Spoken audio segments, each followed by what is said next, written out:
So today we are upgrading from our rusty dusty 13-year-old computer with a nice GeForce GTX 1080 Titan and about, I would say, 32 gigs of RAM, maybe 64, I don't recall. And we're gonna switch it up to this big beast of a desktop. Let me run you some specs. Starting off with the case, we got the iBuyPower Height Y70 RGB gaming case. And the reason why I did that is just because it's so spacious. You can see everything from the outside of that tempered glass, which is amazing. For the motherboard, we went with the ASRock X870E Nova. For the RAM, I went with a whopping 96 gigabytes of DDR5, 6000 megahertz Corsair Vengeance RGB. Of course I had to get more RGB, why the f wouldn't I? For the GPU, I went with the brand new NVIDIA GeForce RTX 5080, and let me tell you, that thing is huge. This one is made by ASUS, and that big old Prime lettering on it is honestly really nice to see. Even though you can't see it, for the power, I went with the modular 1200 watt Be Quiet Straight Power 1280.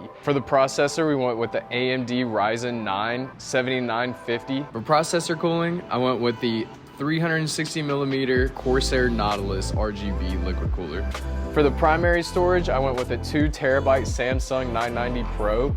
And for the secondary storage, I went with 4 terabytes of the same SSD. But I'm planning on upgrading to the 8 terabytes of Western Digital so we can have a whopping 14 terabytes of memory in general. And lastly, I just want to thank iBuyPower for sending me this beast. This thing's going to be put to great use between editing and gaming. So right now, I'm going to go get to it, and I'll catch y'all later.